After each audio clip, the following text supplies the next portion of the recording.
సంక్రాంతి తెలుగు రాష్ట్రాల్లో కొత్త సందడి తీసుకొచ్చింది. అందరూ జరుపుకునే పండుగ ఒకెత్తైతే కొన్ని ప్రాంతాల్లో భిన్నంగా జరిగే ఉత్సవం మరో ఎత్తు. అల్లూరి జిల్లాలో రామ్ డోలి ఉత్సవానికి ఏర్పాట్లు చేస్తున్నారు గిరిజనులు. అరకులోయ మండలం బస్కీలో జరిగే రామ్ డోలి ఉత్సవంతో ఆ ప్రాంతం సందడిగా మారింది.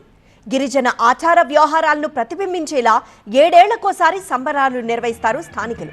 10 ఏళ్లలోపు నలుగురు చిన్నారులను రామ లక్ష్మణ భరత శత్రుఘ్నులుగా భావించి గుహలో పూజలు చేస్తారు.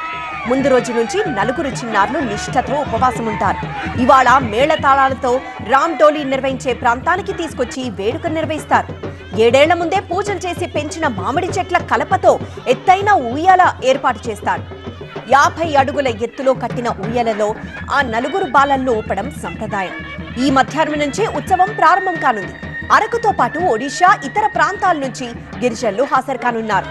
ధింసా నృత్యాలు, సాంస్కృతిక ప్రదర్శనలతో గిరిజనులు సందడి చేస్తారు. తాత ముత్తాతల నుంచి ఈ సంప్రదాయం వస్తుందని అంటున్నారు గిరిజనులు.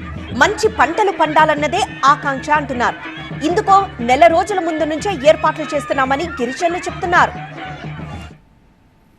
నలుగురు రామ, భరత, శత్రుఘ్న, లక్ష్మణ అనే నలుగురు ఇక్కడ 60 అడుగుల ఎత్తులో రేపు ఊపడం అనేది జరుగుతుంది.